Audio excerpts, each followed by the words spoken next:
Very excited to have my next guest on the program. He is one of the top mindset coaches in all of sports from the Unfair Advantage. Mike Moor is on the program. Mike, how are you? I'm doing great, man. I'm happy to be here. Nice to meet you. Looking forward to a great conversation. Yeah, I'm really excited to talk to you because I'll tell you what, the older that I have been getting, the more and more I understand that everything in life is mental. Everything you do is Yeah, mental. It's like when you're yeah. younger, you just think everything is physical. Oh, I got to be the strongest. But really, it comes down to between your ears. So I'm really intrigued to hear about how you got into this work that you do and just all the fantastic things that you are doing. So let's start at the beginning. First, tell me how you fell into the work that you're doing now as a mindset coach. Yeah. So, I mean, long and short, I was an athlete my whole life.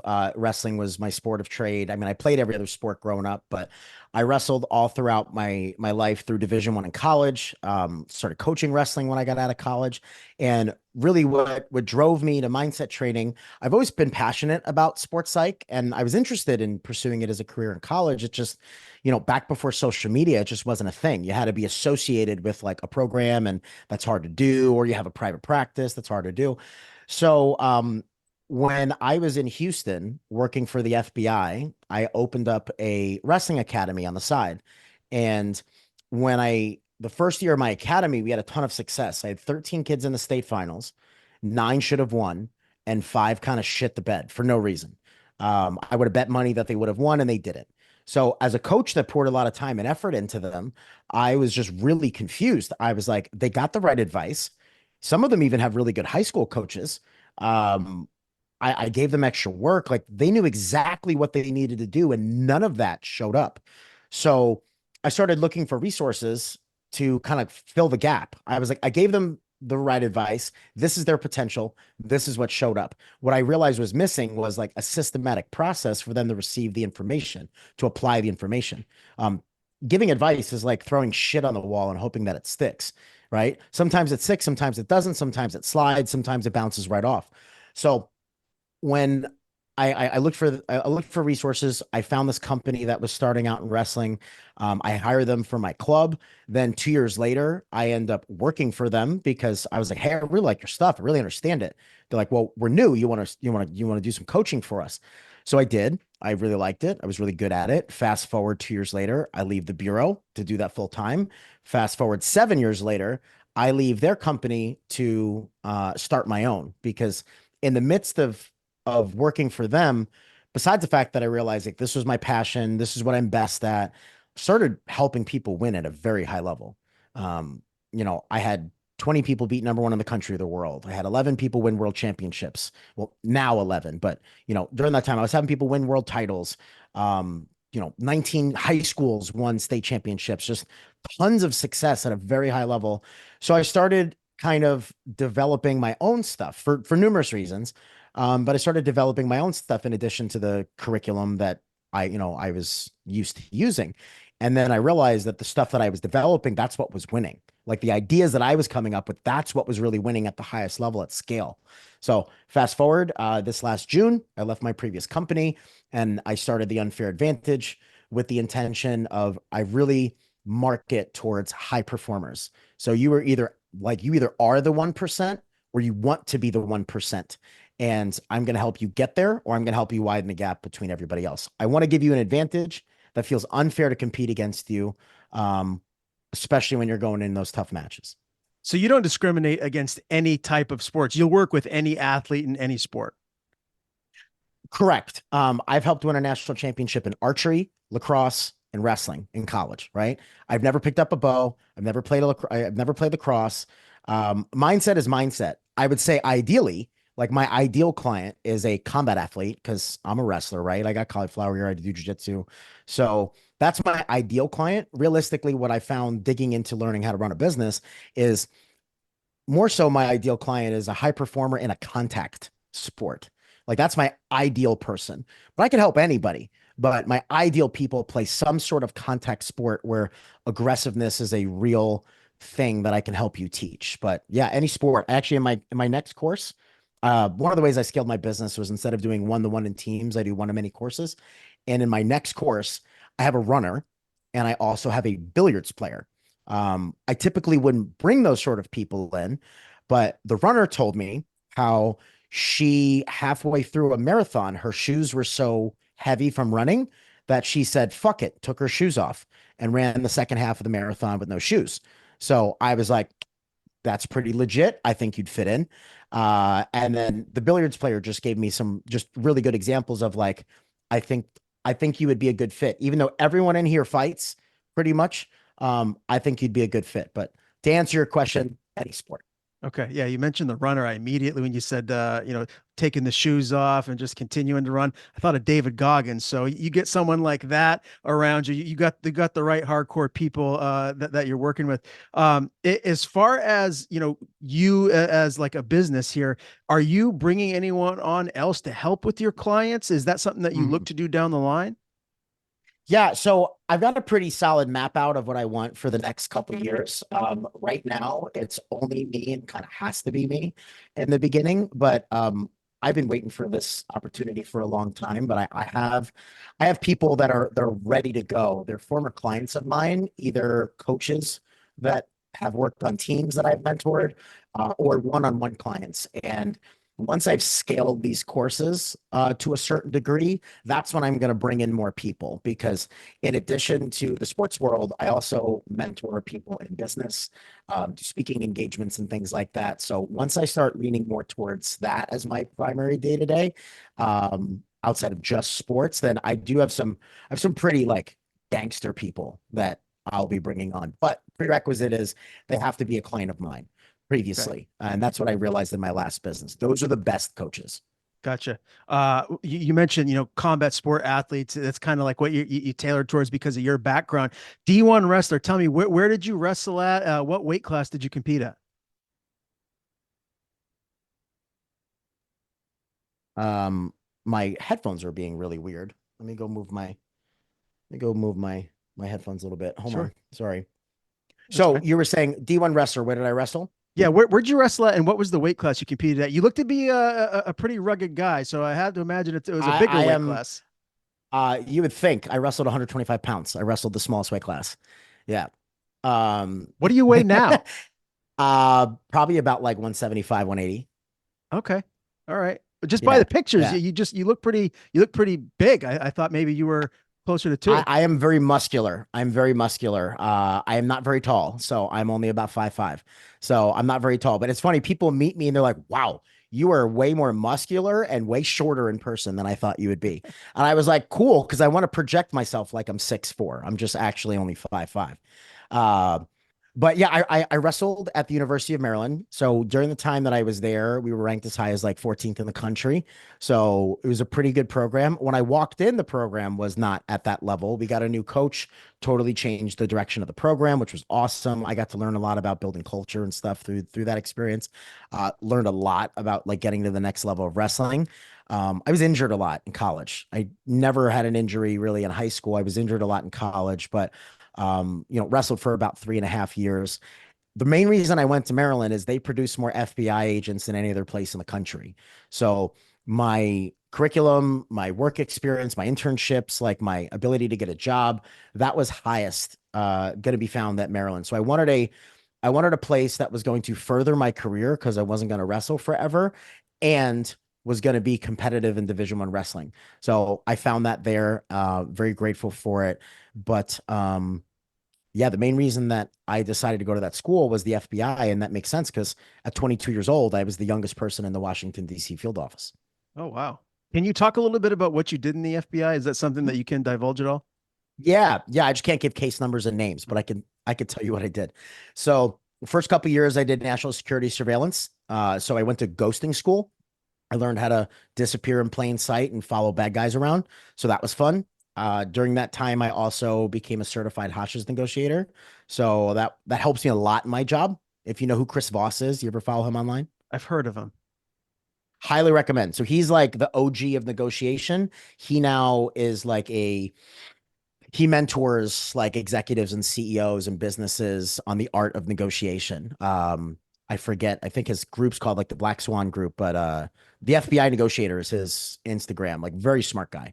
So one of the things they teach in that is tactical empathy. And ultimately, that is the best way. Like everything in life is a negotiation. Your relationship, your job application, um, conflict, everything's a negotiation. So coaching, everything's a negotiation. Teaching tactical empathy, like empathy is the number one thing, one of the top things that I think makes great coaches and great leaders.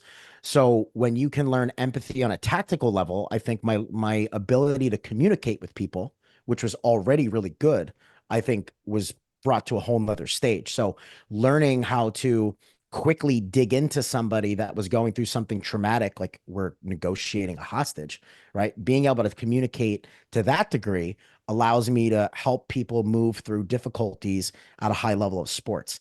So I did that, forensic accounting, program manager, background investigations when I transferred to Houston, had a bunch of other auxiliary duties. I got to work for if you ever watch Criminal Minds, I got to Yes. work for that unit as well, the behavioral science unit. So I'm a certified behavioral science researcher as well. I had a lot of great experience that I think I would have thought was what I was supposed to do for the rest of my life. And then I quickly realized getting in this job, like my purpose is doing this, not just in helping other people, but in changing the way that we see sports Yeah. through Well, the importance of mental performance. you're clearly doing some great things, man. I've seen some of the people that you're working with. So let's dive into that a little bit. I mean, Weili Zhang, Davison Figueredo, Matt Brown, Kai Stewart, Patricky Pitbull. I mean, I could go on and on. You've been with a lot of the top of combat sports. So Weili Zhang right now, for my money, very well could be the best pound for pound female on planet Earth. You've done a lot with her. Tell me a little bit about, your work with her and how you helped her. Sure. So, I mean, I think the only reason Whaley's not number one pound for pound is only because Alexa Grasso beat Valentina on her downslide, but that's neither here nor there. Alexa's very talented. I think Whaley breaks her face, but that's just my opinion. Uh, so Whaley came to me. I had been doing a lot of really good work with Henry Cejudo's brother. Henry Cejudo's brother, Angel, runs a wrestling school in Arizona. Long story short, I had helped them do some pretty amazing things, break some national records. And Henry's coach, Captain Eric, was obviously very involved in that program as well. So Henry and Captain, they approached me actually for Mark Madsen. Mark Madsen was getting ready to fight Clay Guida. And on like 6 days' notice, they called me like, hey, this guy's going through some shit. Like, I know you helped Valiant. Can you do us a solid and help him? And man, like his wife got diagnosed with MS. He got COVID. His wife and his kids had to go back to Denmark. Like all of this crazy stuff happened in like the weeks leading up to the biggest opportunity of his life. Then 4 days out, they're like, hey, you're also going to be the co-main event. So like a lot of things happen in 5 days, completely turned that guy around, beats Clay Guida, and like, was the biggest win of his UFC career at the time, which really, set himself up for success. Because of that, during that same time, they started running super camps. This is when Henry was like semi-retired. So if you remember, all the best fighters in the world were flying in to like work one-on-one with Henry. So when they were going to bring Weili in, I was offered the opportunity after she had lost to Rose the first time to help her in the rematch for Rose the second time. So to summarize our work together, I think like one of the biggest things coming off of like a viral knockout from someone that's not used to losing, who's the face of their country, there's a lot of identity issues with that. Like, your identity is connected to winning. You're the face of sports in your country. How do I manage that? I think that connected to, she kind of lost her love for fighting because her love for fighting was connected to winning, right? So if you remember, Weili used to previously be very stoic. She's always serious all the time. That's very typical of a lot of Asian athletes. Like that's their culture. If you remember Weili during like that fight week, everyone was like, you're smiling all the time. Like you're so happy. Like she was flirting with Colby Covington. So when you're focused on the fun, it's way easier to win the fight. When you're happy, you're dangerous. And the big thing behind that is it's not the idea and the emotions of being happy and excited to fight. What it is the brain chemistry behind those emotions. So when you are happy and you're having fun, your brain produces dopamine. Dopamine is the most performance enhancing hormone that you can have. When you're stressed or when you're anxious or you're nervous, your brain produces cortisol, which literally destroys your performance. So we could dig into the science, but that was the main thing that we did was, in my article with ESPN, I reminded Weili, I was like, Weili, you don't have to fight if you don't want to. Like, you made enough money, you've got enough opportunities, you don't have to fight. But if you're going to choose to fight, then like, let's have fun with this. Weili, what's your favorite part of fighting? Training. What's your favorite part of training? Just training. Like, that's not how this works, Weili. Like, if you want to get to that next level, you're gonna have to fall in love with fighting again. And I think that was very reminiscent of her last few fights. We stopped working together after like the after Carla. Like, she's in Thailand, so it's very hard to manage timelines. But Rose, Rose too, we worked together, and she was dominating the first 2.5 rounds till she started cramping. Worked together for Joanna. We all know what happened there. Knocked out, feather, whatever that. I can't think of the weight class, but like knocked out Joanna, one of the greatest fighters of all time. And then, I think Carla was a little one-sided fight, but Yeah. Round yeah, two, like, crucifix, rear naked.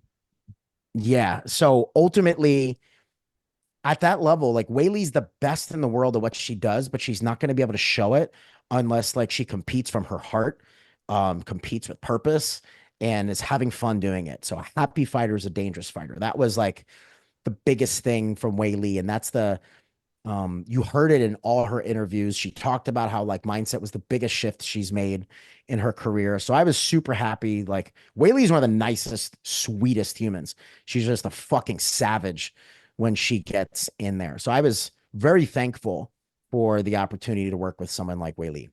Yeah, so she's on a 4 fight win streak since her split loss to Rose. Do you feel like right now we're seeing the best possible version of her? Like, is she going to continue to get better since working with you? So I think she did pretty well in her last fight. I think she struggled in like later rounds. I haven't talked to her about it because, like I said, we haven't worked together since Carla. I haven't talked to her about it, but like, I would say like the previous fight was like the best version of Wei Li. Like, Joanna, Carla, obviously all very good. Like, she was continuing to get better. I would imagine she'll continue to get better. I hope she makes adjustments from whatever the reason things didn't go her way in her last fight. But what I've taught her, and she said it in the interviews, including like the post that I sent you, she's like, I'm not fighting Joanna. I'm fighting myself. And if I can conquer myself, then I can beat anyone. So she had to learn that to continue to be the best, she has to better her best. So whatever she did in this fight has to be better in the next fight, has to be better in the next fight. That comes from like daily work, not just working hard and I hope that I win. So, if all things go according to plan, Weili a year from now should smash Weili a year ago.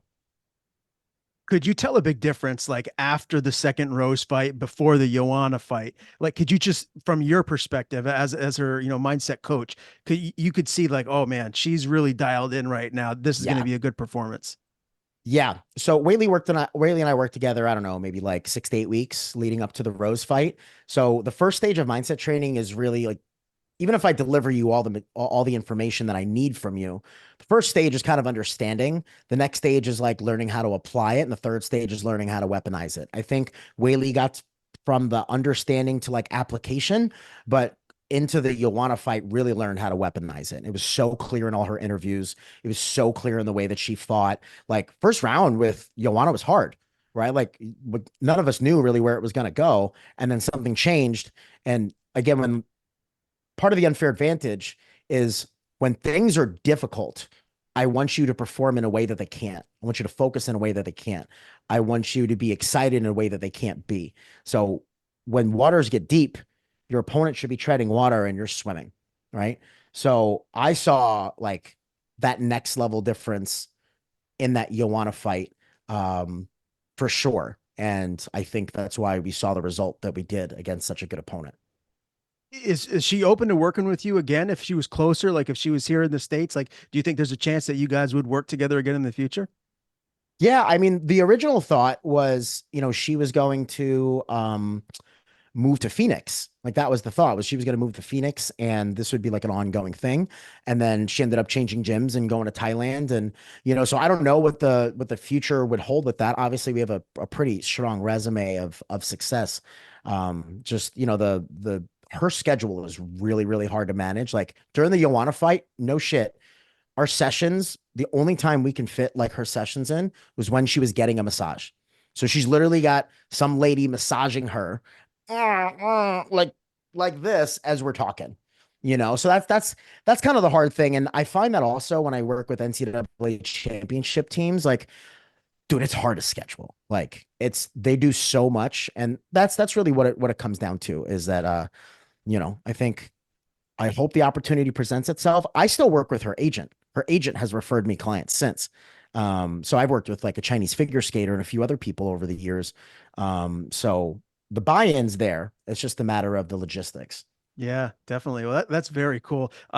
Davison Figueiredo, I want to talk a little bit about him. He's got a big fight against Chito Vera right around the corner. Tell me what you've done with Davison. Obviously, he's changed weight classes. Is he someone that you're currently working with? So we actually worked together for a very short period of time, again, when he was in Arizona. So and Weili were both part of this like series of super camps, right? So because I was a resource in Phoenix already, I don't live in Phoenix, but I'm spending a lot of time in Phoenix. They used me in the buildup to the fight where he did beat Moreno. And, you know, we like we never like really had a conversation afterwards. But what's funny, Captain has told this to me, and Devison told this to me like after the fight. So during like the two sessions that we did together, we really focused on like one particular thing. So I won't dive into what the details of what it was, but the one particular thing we focused on, Captain and Figueredo were telling me, they're like, bro, that's literally all my corner said for 25 minutes. It's the only thing my corner said, like this one thing that we talked about over and over and over and over again. And then he wins. And then like, he talks about that exact same thing. So, the thing with working with like a lot of these Brazilians is they require a translator. Like when I worked with Korean Zombie, required a translator. Wei Li requires a translator. So it's a labor inducive process to work with those people, and then add on if they're not in the time zone you're in, then it's very difficult because like to work in China, I was getting up at 6:30 in the morning and it was like 10, 11 o'clock in their night. So it's hard to manage that time schedule. But like Devison and I still like chat here and there. He's a really great competitor. So I think because he doesn't have to cut as much weight as he used to, I think that's going to be a tremendous advantage for him. People don't realize, bro, he was cutting 20 plus pounds the Yeah, week of the fight when he would come in. it's crazy. Yeah, I mean he's a big dude. He's very he's got a lot of muscle mass on him. Hard to believe he was making 125. Do you think he beats Marlon Vera? I do. I think he does. And here's the thing. Cheeto has the ability to beat anyone because he gets better as the fight goes on. Cheeto's issue is that he tends to start slow. So if someone comes out strong when Cheeto starts slow, that's a extreme disadvantage. But if Figueredo comes in shape, if Figueredo comes in like having a good camp, I think he does beat Cheeto. But Cheeto, I mean, Cheeto's gotten so much better over the years. He's tough as shit. I think his biggest weakness is that he starts slow. So Figueredo's got a lot of like early stoppages. So I think if one person starts out strong, the other person starts out slow, it's either going to be a close decision or it's going to be a one-sided victory early on. Yeah, no, that makes a lot of sense. I can't wait for that fight. I get like a little kid in a candy store when some of these big matchups get announced. Yeah. So it sounds like you're pretty close with Henry Cejudo. Like, do you talk to him on a regular basis still? So when I was spending a lot of time at that school in Phoenix, I mean, I've been to his baby shower, been to his house, like, we've had a lot of conversations, over the years. Let me rephrase. So I was in Phoenix a lot for like a couple years. And during that period, like we would always keep in touch. Like he's even like sat in on some of these sessions and things like that. And I would be at Fight Ready a lot. I'm not around Phoenix as much anymore. Right. So we're in touch in a very casual basis, like each other's posts on Instagram, like comment on some stuff. If I'm in Phoenix and he's at the gym, like I say, what's up?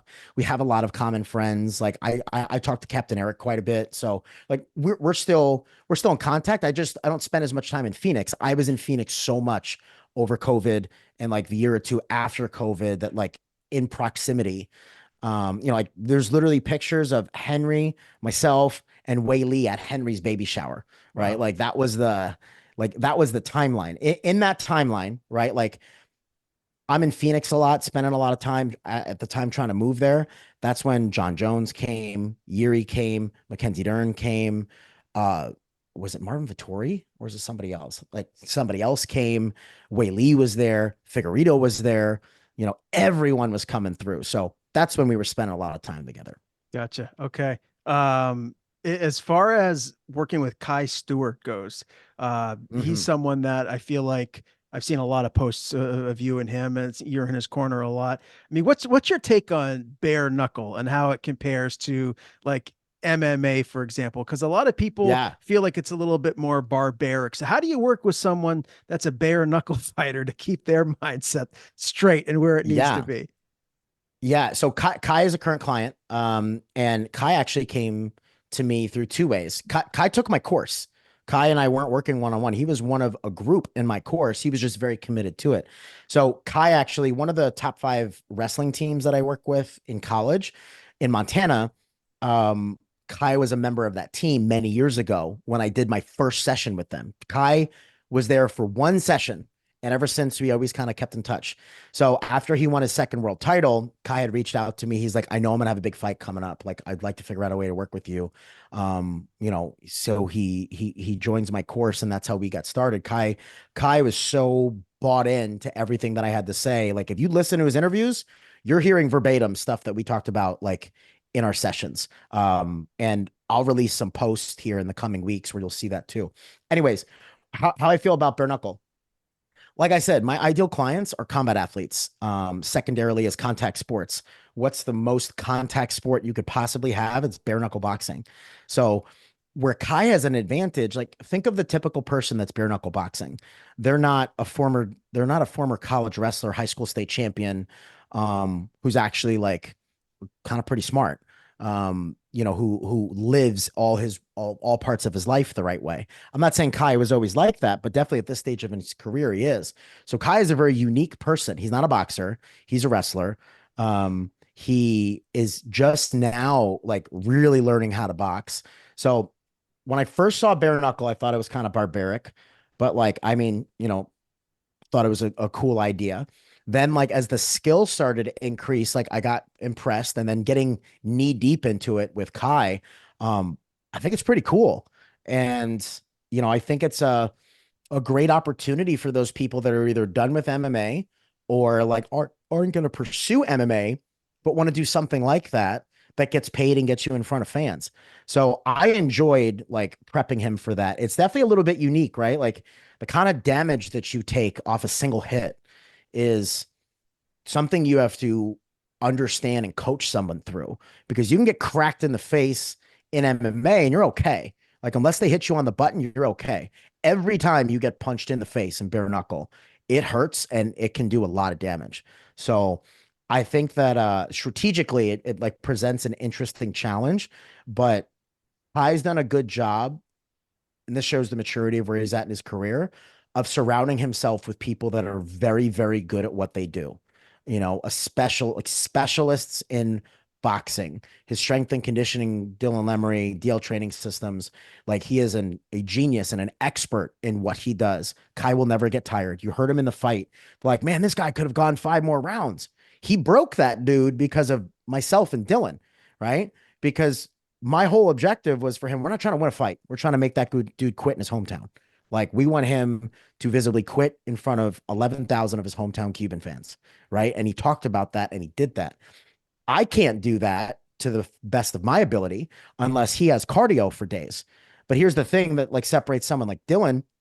There's a million great strength and conditioning coaches, but there's a lot more science and detail into getting someone in shape that Dylan understands because he's also a doctor of physical therapy. So he's not just a dude that knows how to get you strong and fast. Like he Mhm. understands and is a science guy. So he prepares people in ways that other people can't. And that's how I feel is that there's a lot of mental performance coaches out there. There's levels to this shit. Like they're not me. They don't prepare people in the same way. So I loved working with Kai for who Kai is, but also because like I had extreme confidence that I could tell you to do things that are going to require a gas tank that your opponent probably doesn't have that I know that that guy can provide. Wow, I love it. What an answer.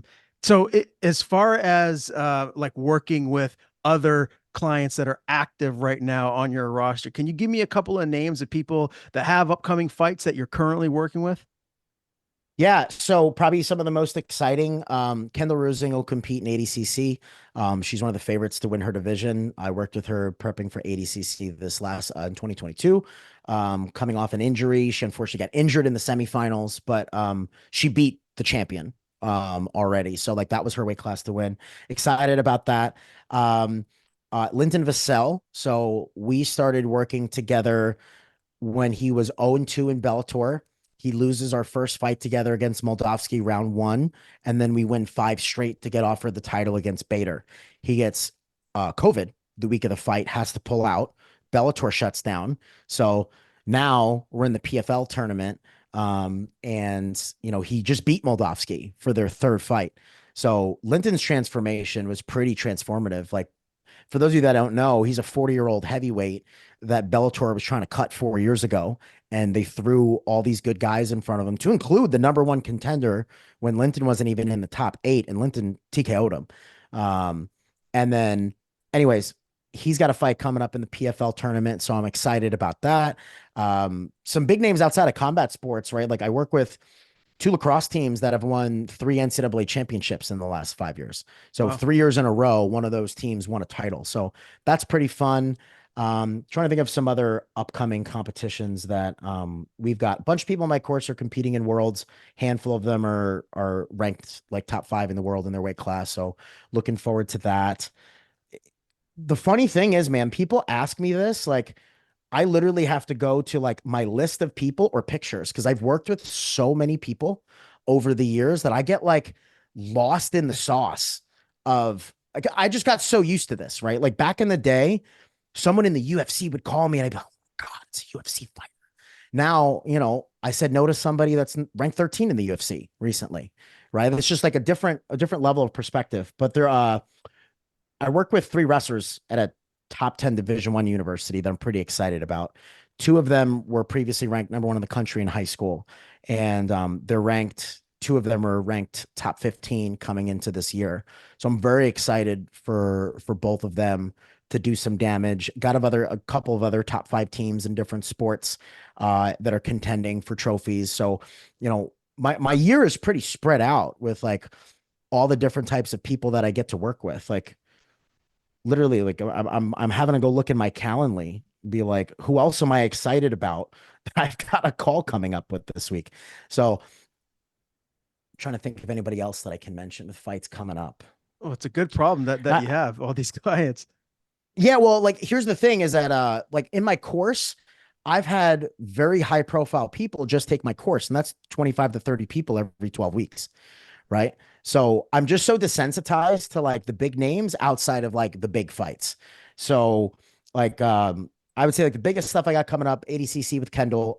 I previously worked with Amanda Levy. We're still good friends. We keep in touch over long term. But if you remember, Amanda was the one who beat Gabby Garcia. I was working with her during that timeline. I worked with her during the time that she beat Gabby, that she won her PFL debut and then won the PFL Challenger Series. And we still keep in touch. She usually calls me like she has a couple calls like right before her fights. Um, but we just don't like work on a regular basis. We've Gotcha. just became more friends. Oh, Danny McCormick, she's gonna fight at Road to the UFC. So interesting story about her.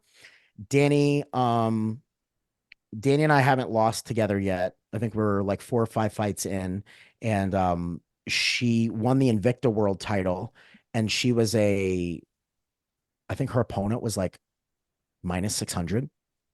Um, and she won that, choked her next girl unconscious to defend the title. So now she's finally getting her shot to win to get to the UFC. So that's another big fight coming up. Yeah. So working with Danny, can you tell me a little bit about what it's like working with her? I've had the pleasure of interviewing her once before, and I she's love Danny. great to talk to. I'm excited for Yes. her to have this opportunity. I feel like it's been a long time coming. It has been a long time coming. She's been like banging on the door. She's like, what the hell else do I have to do? She's like, I've won this many in a row and I'm finishing my opponents.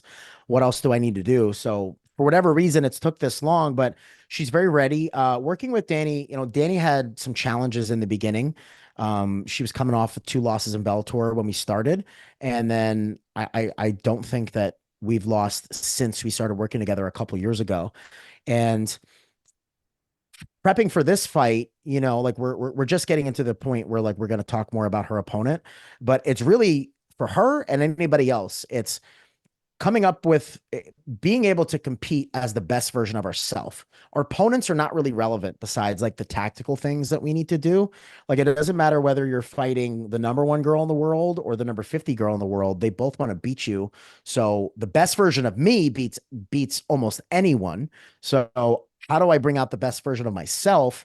And then how do I work that into shutting down the strengths of my opponent, exploiting the weaknesses of my opponent? Where's the opportunity that I'm better than them, and where's the threats where they're better than me? And that's really it. Like when you can dilute it into those things, there's a large set of skills that go around that, but that's really what it is. So who my opponent fights and the nature of the fight doesn't matter, which is kind of, I've desensitized myself to these big things. My clients don't want to lose. So it doesn't matter whether it's ADCC or a Naga tournament. Like we want to compete to the best of our ability. So yeah, that's what I would say. Danny's a great student. Danny listens to everything that you say. Danny wants it really bad. Um, Danny talks about our work a lot in her interviews. Um, she talked in her last title defense about how she used to always be so nervous, and if she could get rid of these nerves, she could show her true potential. She feels like she did. She reminds herself that skills pay the bills. You know, Danny's a great ambassador to, just like all the people I've mentioned, they're a great ambassador to, when you get a coachable athlete, there's really um no limits as to like what you can do. People that come to me tend to be good at what they do, if not very, very good. They just feel like they're not competing to the best of their ability, reaching their potential, and they're not having fun doing it. My job is to fix both those things. Well, and again, Mike, with the amount of high level clients that you have, business is going good for you, my man. With you being a former D1 wrestler yourself, go Terps. Do you ever wrestle with any of your clients? Do you ever get in there and mix it up at Funny, all? yeah, for sure. The ones that I've had the opportunity to meet in person, we've definitely done those sort of things with. That's how I got into those places early on. Like Mindset Mike wasn't a thing like 6, 7 years ago. Like I had like 2,500 followers on Instagram, maybe, and I didn't have the resume that I have now. So I would use wrestling as a means to gain the respect. So I would wrestle because I was competing in jiu-jitsu at the time. So I would wrestle with these guys. They'd respect me enough to listen. Now I have the results where I don't need to wrestle and they'll just listen to me. But I do enjoy that, right? Like Linton and I talk a lot about his wrestling. Actually, I was in Florida for Kai, and Linton ended up getting sick, but we were going to wrestle that day when I was coming to Killcliff to work on some of the stuff that he didn't do well in Moldovsky. So yeah, I think it's a cool thing to still be able to do that with people. It's what I've been doing my entire life and running an academy for 10 years. My favorite part of wrestling, to be honest, is coaching wrestling to grapplers and fighters. I like that more than just pure wrestling because it's a presents different challenges. And I feel like I'm very, very good at diluting what you need to know from the wrestling aspect of a position and transferring it. So, great example. I worked with Kevin Holland in wrestling. When Kevin got taken down 14 times by Marvin Vittori, he went to Mick Maynard and he said, I need a guy in Texas who's good at coaching wrestling. I don't want to like keep driving all the way because he was driving. I don't want to drive all the way to California to see DC. So I McMaynard was remember like, you got to this. go. I remember this. I remember hearing this story.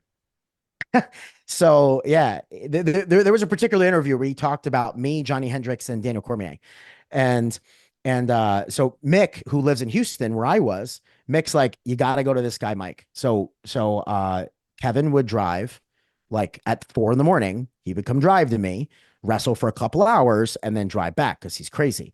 Occasionally he'd stay for a couple days, but where we got him really good was something the MMA community doesn't know is he was preparing for a grappling match because, Kevin wants to stay active. So he was going to go grapple Damian Maya's wrestling coach, who was a Division I wrestling captain at NC State, Cody Hamra in Pennsylvania. So we go to Philly and I corner him for this fight. We go to Philly and like he gasses out that dude. Like, I didn't teach him how to wrestle. I taught him how to anti-wrestle. I was like, Kevin, I can't get you to out wrestle a Division One captain, but I could teach you how to get him really frustrated.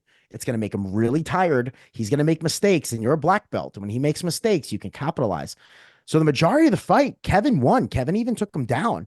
Kevin just did some, the end of the fight, Kevin like tried to do like a flip, got caught in the air and slammed. So my opinion, hometown judges, and that was the only reason Kevin lost the grappling match where he arguably out wrestled a college wrestler. So let me just give Kevin some props. Kevin talks a lot of shit. Kevin's big mouth, and Kevin may have like an attitude. Kevin is one of the most coachable people. You put him in a place where he's a learner, like where he wants to learn.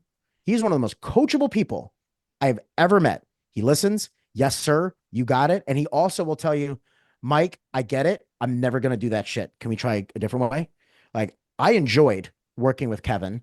I've done a seminar at Kevin's gym, for Travis Luter's gym, right? I happened to be in Dallas, and he's like, man, I'd love for you to run a wrestling class. And, got to run one at Kevin's gym. So, I love Kevin. And I think he's a misunderstood person, but no matter how misunderstood he is, he's still a very exciting fighter. He's a cool guy. So he saw an interview that I did with Kyle Dawkins leading up to when they fought one another a while ago now, and he Yep. just randomly sent me a DM, and I'm like, how do I recognize this handle? And then I was like, oh shit, it's Kevin Holland. And so I got to do an interview with him out of the blue because he reached out to me. So that was really cool. That meant a lot. And yeah, hopefully one day I get to talk to him again down the line. But I agree with like everything that you're saying. Like I feel like he is misunderstood. He seems like a overall just a good dude. Like, yeah, he talks some junk, but like who doesn't in the fight game from time to time? Henry Cejudo is a misunderstood dude too. King of Cringe is not who Henry is. Like, that's how he sold fights. Henry is kind. Henry is generous. Henry is hungry to learn. I was at his brother's wrestling facility, and he's like, Mike, I love what you're doing. Would you mind? He asked me permission. Would you mind if I sit in on one of your sessions? Like, that's ultimately who Henry is, because he's the ultimate kind of competitor. So yeah, Henry may be like high on himself, but like, who the fuck wouldn't when you're a two division champion and an Olympic champion? Like, I'd be high on myself too. So, I think he's misunderstood. Captain Eric also misunderstood because he's so flashy. Those two just learned how to sell fights. Captain is one of the most selfless people I've ever met. He was my translator for Patricky Pitbull. He sat on every call. Like, Eddie Cha, also amazing coach over at Fight Ready. He was my translator for Korean Zombie.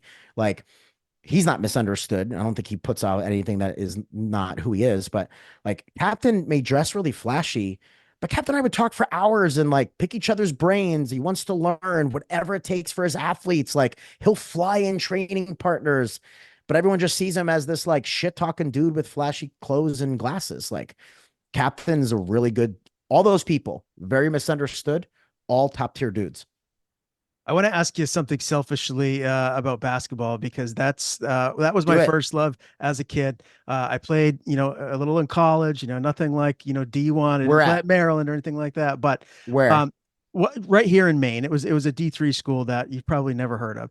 But you got it. I always felt like I could have been better. And looking back at it now, I know that my biggest problem was between the ears. I was a shooter, and when I got hot, I couldn't miss. And those games where I started off where the ball didn't go in, it's almost like a domino effect. And I know it Yeah. was in my head. What would you say to like a shooter as a basketball player that gets streaky, or to help him, get his Steph Curry on to be the best he could be? Oh, you said a lot of things that I could touch on here. All right. So let me start with this. Everything like begins and dies with like where your identity lies in the sport, right? Is the sport something that you love, that like you enjoy doing, or is it something you feel like you have to win at? If your identity is connected to winning or losing, then anything that gets you farther from winning and closer to losing is going to stress you out. If your identity is connected to the fact that you love the sport, it's a vehicle for you to do X. There's like, it's bigger than you. The ups and the downs, there are no streaks. It's I make it or I don't, right? So let's talk about streaks. Okay. Like a good shooting percentage, let's say in lacrosse, I don't remember if it's guys or girls, is let's say 30%, 40%. A good batting average is 300. That means you're missing 7 out of 10 times, dumbass, right? Like, in that moment, Not you, dumbass. But like in that moment, you're so mad because you missed, or maybe not mad. You're like stressed because you missed that shot. What if I miss again? I missed the one before. Dude, if you go 3 for 10 in a Major League Baseball weekend, you're the man. If you go 3 for 10 shooting that day in at a lacrosse game, you're the man. But you're so focused on the fact that you missed this one that you're worried about missing the next one. So you're probably going to miss the next one. And now you're mad and now you're ashamed and now you've got all this cyclical thinking. Point being is that you could tell somebody, hey man, one swing at a time. Hey man, one bat at a time, one shot at a time. That's not how they think because they think they need to win. So they feel like they can't make mistakes. So every single shot that they take matters. Instead of, I love basketball. I'm going to play as hard as I can. I'm going to train all week so I can compete free and just try to execute to the best of my ability. I'm not going to keep stats in the moment. I'm going to look at my stats at the end of the day. Okay. So if you want consistent performances, you need consistent thoughts, feelings, and behaviors. Okay. Like, when's the last time Steph Curry had a bad game? Like, I'm sure it exists, but like nothing that like a lot of people, like, you can't name more than a handful in a long time. He's not consistent because he's so good at basketball. Like, he has a set of like processes, systems, and skills that manage the way that he thinks and feels and performs. It's like a recipe. If you go to the best restaurant, and let me rephrase, if you go to your favorite restaurant and you order your favorite dish 10 times on 10 different days with 10 different cooks, 9 out of 10 of them, it's going to taste good. Why? It doesn't matter who's cooking. They don't even have to be a good cook. They just got to read and pay attention to the recipe, right? So when you understand, first of all, when you redefine success and failure and your identity is not connected to winning, then you don't get streaky. There's no such thing as like good or bad. It just is. Like when I was on Sean O'Malley's podcast with Timbo and the Sugar Show, like, thoughts are not good or bad. They are situations to respond to. It's not a good or bad game because I'm going to ask the same questions afterwards. So it's not a good or bad shot. It's like, it just is a shot. Like, did I make it? Okay. Why? And how could I do better? Did I not make it? Why? And how could I do better? So those are like the basic things that when you address those, it solves the problems up here. So when people come to me and we're on sales calls and stuff, I'll talk to them like, listen, everyone all over the world comes to me with different symptoms of a problem. Okay. But the solution to all of your problems are all the same. It's going to fix your confidence issue, your pressure issue, your streak issue. Like, the solution is the same, but the cuts on my arm may look different, but the infection and like the cure to the infection is all the same. That makes sense. It does. It does make sense. It really all comes down to, I feel like, the way you look at things, right? Like, again, as I've gotten older, the more I just put emphasis on how I look at a situation, like, rather than just reacting to something, like looking at it through the right lens and processing it the right way, is always, I feel like, the best answer moving forward, regardless of whatever the issue is. Perception is 9/10 of reality. Perception or perspective, whatever word you want to use, they mean two different things, but like, call it what it is. So you said something that I wanted to speak on. The way that you look at things. Oh, so do you know who Brene Brown is? No. Highly recommend. So she is a researcher. Like, she's known for originally for her research on shame and guilt. But she recently became popular after her TEDx talk on vulnerability. Vulnerability is the number one indicator of success in business, life, and sports. Vulnerability means I'm willing to give 100% in preparation and execution, understanding that failure is a possible and potentially likely option, but I'm going to give 100% anyway. So when I heard that in her Netflix special the first time, right, I immediately applied that to sports. The more you're willing, the more you're okay with failing, the more likely you are to succeed. And there's a quote in the book Chop Wood, Carry Water. If you want to surrender the outcome, well, I'm just going to read this to you. This is going to be great. I only read this to my clients right before their fights, but I'm going to read this to you because I can't explain it any better than the way the guy wrote this is. Okay, great. Thank you. The ultimate illusion of the human experience is control. The person you want beside you in battle is the person who surrendered the outcome and surrendered to the fact that they might die. When you surrender the outcome, you're free to be at your best, to be in the moment, and to trust your training. It is one who has surrendered the outcome who has, ironically, the greatest chance of survival. It is the one who has surrendered the outcome who also has the greatest chance of success. It is the one who has surrendered to the fact that they could fail who has the greatest likelihood of not failing. And then, it goes into this whole bunch of other things. But that's when I realized that, like, one of the biggest keys that are completely overlooked is vulnerability. So if I could teach vulnerability like a skill, weaponize vulnerability, if I could teach them that this is a heart skill, this is the peak of performance. Physical, think of a triangle: physical layer, mental layer, heart. Okay. Everyone tries to physically outwork their psychological issues. Psychology overcomes physical. Okay. But heart overcomes everything. So that's why psychology, confidence, relaxing under pressure, motivation, that does not overcome a lack of gratitude, bravery, courage. So when Hyperfly says you can't teach heart on their Instagram posts, I always troll them and say, actually, that's what I do for a living. Like, I'm half kidding, half serious, but vulnerability, courage, gratitude, those are the ultimate weapons in sports performance. Vulnerability, I'm willing to fail in pursuit of success. Gratitude, I'm more excited to compete than I care about winning or losing. Courage, um, I would say courage and vulnerability being the same thing. Those are dopamine driven ways of thinking. And if you can change your perspective, I just posted this yesterday. If you can learn to operate from your heart and your higher self instead of your ego, you'll realize that, like, your entire perspective on every situation changes. So what it said was, laziness kills ambition, anger kills wisdom, fear kills dreams, ego kills growth, jealousy kills peace, doubt kills confidence. Now read that backwards. Confidence kills doubt, peace kills jealousy, growth kills ego, dreams kill fear, wisdom kills anger, ambition kills laziness. So to your whole point, perception is what you determine. So if you can learn to optimize and weaponize the way that you think, then you will be able to control the way that you feel. When you can control the way that you feel, then you can have predictability and influence over your performance. Then and only then can we influence outcomes. But what is everyone attached to? Winning or losing. What do you have 0% control over? Winning or losing. What do you have complete control over? The process of competing well. That's what I teach. I love it. I absolutely love it, Mike. I've really enjoyed talking with you here today. I sincerely appreciate you connecting with me and doing this. Hopefully, you and For I sure. can do this again down the line.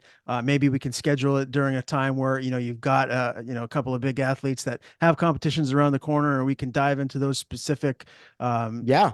you know contests and talk about them a little bit more. But before we do sign off here today, I want to give you the floor about anything you want to plug. I know you got a lot of people that probably want to reach out to you and Mhm. get your services for what you're doing. So I'm just going to give you the Sure. floor. Anything you want to plug, the floor is yours, my friend. I appreciate it. Well, first of all, thank you for the opportunity to be here. I love talking about this stuff. This isn't just what I get paid for. This is what I feel like I'm on the earth for. So I just get paid to do with what I love. So I don't work a day in my life. So thank you. Best way to work with me, or first of all, like, easiest way to find me is to follow me on Instagram. Post a lot of really good content. Mindset_Mike. Follow me there. You can kind of get the vibe. If you're a combat athlete watching this, like, we're gonna vibe immediately because I'm just like you, between a coach and a competitor, and now in mental performance. The best way to work with me, I don't take on many one-on-one clients anymore. I get people that approach me for big fights and stuff like that. We prep for those things. But where most people work with me now is in my signature group course. So I call it Reverse Engineering Success. In 8 weeks, teaching you how to bring out the best version of you and being able to do that consistently and have more fun, less stress. Right. So if you want to reach out to me about that, you could shoot me a DM. I wouldn't email me. I don't check it very often, but you should shoot me a DM. And my next course will release in early September. Week 8 of my course is this week. So 8 of 8 of the current course that I have is this week. I have people from 18 states and 6 countries in my course. The people in my course, I think right now, are like 12-2 during the time that we've competed. They have won American Nationals. They have won the Asian Open in Tokyo. They have won all their MMA fights, most, if not all, by stoppage, except for Kai, who dominated 4 out of 5 rounds. So you want to get the results that I gave to the Weilis, the Kendalls, the Amanda Levies, the Figueiredos, Patricky when he beat Peter Quealy for the title. You want that same exact programming? That's what I teach in the 8-week course, except one to many. So you get to meet people from all over the world, and you get to work with me in a way that doesn't break your bank. That, if combat athletes can afford me, anybody can afford me. So yeah, thank you so much. And I hope to see some of you guys that listen to in my next course. It's already half full and I haven't even opened enrollment yet. So don't wait, because I'd love to continue to grow that network. We've had UFC fighters, Bellator champions, IBJJF world champions, bare knuckle world champions. We've even had wrestling world medalists in these courses. So you get to learn and be around from a lot of great people. Hope you're next.